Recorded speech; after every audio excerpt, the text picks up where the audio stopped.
안녕하세요. 다정한 참견의 다엘입니다.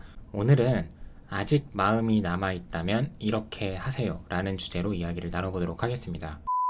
많은 분들의 연애사를 듣고 느끼는 점이지만 정말 모두 다 다양한 이유로 다투고 헤어지는 것 같아요. 근데 거의 모든 분들에게 해당이 되는 부분은 바로 소통의 문제가 있다는 거예요. 각자 상황은 다 다르겠지만 이 소통의 부재로 인해서 남아있던 마음도 접고 헤어짐을 선택하는 경우가 비일비재하다는 거죠. 이 소통의 문제라는 게 굉장히 광범위한 부분이지만 흔히들 말하는 너랑 나랑은 말이 안 통한다, 대화가 안 통한다, 이게 가장 대표적인 예시겠죠. 여기서도 다방면으로 쪼개서 이야기를 해볼 수 있지만 오늘은 제가 두 가지 포인트만 말씀을 드리려고 해요. 이 첫 번째가 저는 나 스스로의 삶을 살아가면서도 너무나도 중요한 부분이라고 생각을 하는데, 나의 생각과 나의 감정 그리고 나의 의도를 상대방에게 명확하게 전달하는 이 능력, 이 소통 능력이 정말 중요하다고 생각을 해요. 사실 이걸 잘 못해서 헤어지는 경우가 정말 많거든요. 원래 내 의도는 A였는데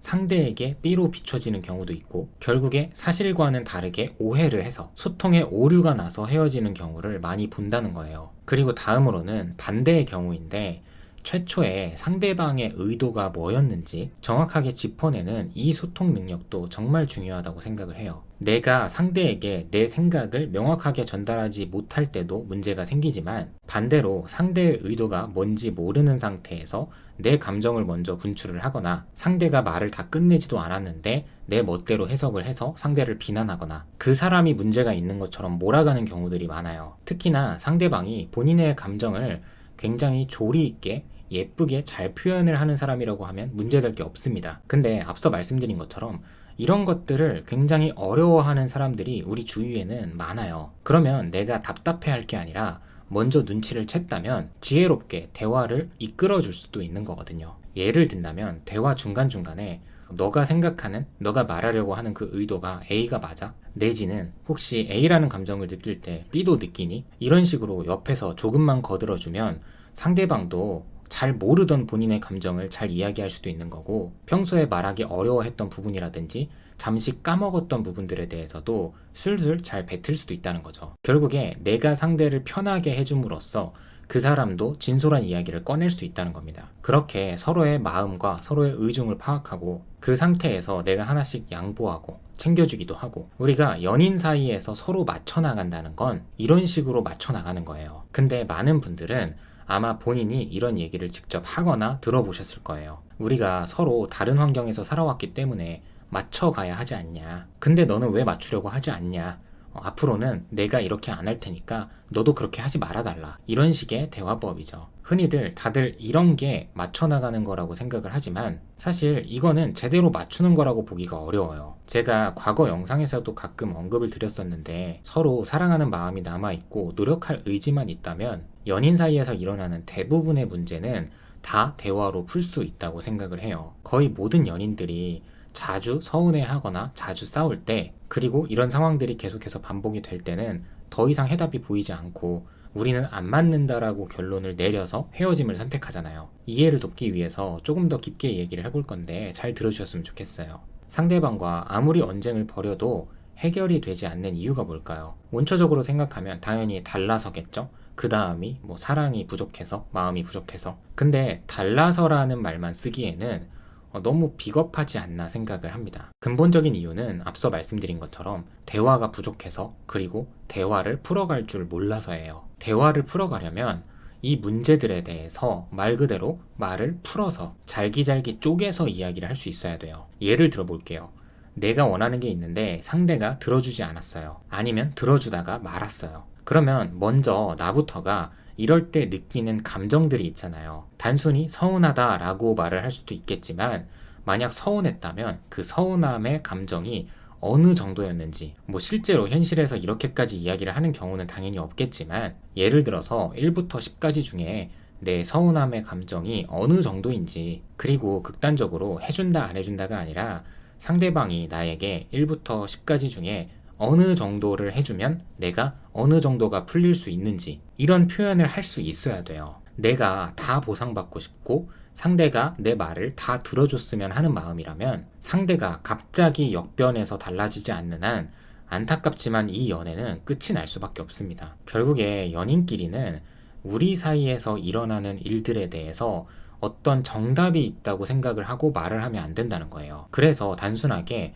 서운하다, 서운하지 않다, 이렇게만 말을 하면 상대방 입장에서는 나는 너의 서운함을 풀어줄 수 없을 것 같은데 라고 나올 수도 있어요. 그러면 다시 초반 내용으로 돌아와서 우리는 그동안 다르게 자라왔고 이 문제를 해결하지 못했기 때문에 결론은 헤어져야겠네, 이렇게 흘러간다는 거죠. 그러니까 이게 아니라 내가 지금 느끼는 감정이 어느 정도인지 차분한 표현을 통해서 상대에게 인지시킬 수 있어야 한다는 거예요. 반대로 놓고 보면 상대방은 이 문제에 대해서 1부터 10까지 중에 어느 정도를 노력해 줄 수 있는지 이것도 확인을 해야 하고요. 그리고 상대는 그때부터 본인이 이야기한 만큼 노력을 했는데 내가 조금도 만족이 되지가 않아, 그냥 한없이 부족하게만 느껴져, 그러면 이건 애초에 내가 만족할 수 없는 대상인 거예요. 근데 우리가 가끔 내 모습을 봐도 마음에 안 들 때가 많은데 나 스스로도 죽어도 안 고쳐지기도 하고 항상 말만 하고 행동을 하지도 못하는 것들도 있는데 어떻게 상대가 다 들어줄 수가 있을까요? 또 막상 반대로 나도 그 사람에게 다 잘해주지 못하고 있을 거거든요. 그렇기 때문에 특정 문제를 가지고 상대는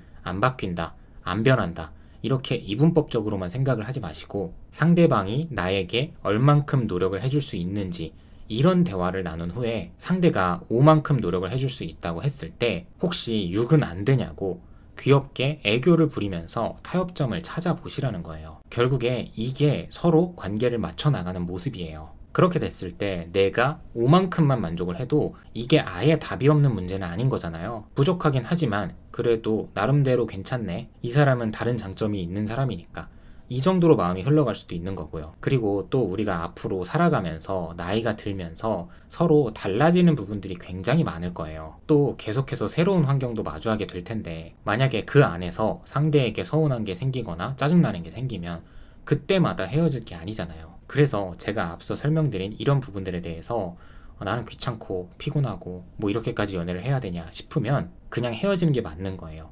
내가 아무런 노력을 하지 않아도 맞는 그런 사람을 찾아야겠죠. 근데 이런 본질적인 대화법을 알고 맞춰 나간다면 앞으로 평생 써먹을 수 있는 거거든요. 또 그 사람과 나만의 지혜롭고 신뢰가 형성되는 그런 대화법이 형성이 되는 거고요. 저도 지금보다 어리고 미숙할 때는 와이프와 싸우는 게 항상 두려웠어요. 여러분들도 그런 거 있잖아요. 하나의 예감인데 왠지 이 일 때문에 이 사람과 또 싸우게 될 것 같다. 그러다 보니까 서로 좋은 부분이 있는데도 불구하고 어느 순간부터 그 좋은 부분에 집중을 못하게 되는 거예요. 그때부터는 괜시리 상대가 더 못나 보이고 미워 보이는 거고요. 이때 가장 많이 하는 실수들이 제3자를 찾아가서 내 애인 뒷담화를 하는 건데 이건 좀 조심을 해야겠죠. 근데 앞서 말씀드린 이 소통 방법을 내가 흡수하고 배우고 나서부터는 우리 사이에서 어떤 문제가 발생을 해도 두렵지가 않은 거예요. 그게 내 잘못이 더 크든 상대의 잘못이 더 크든 무조건 다 풀어나갈 수 있다는 자신감이 생기더라고요. 제가 재회를 하고 결혼을 했지만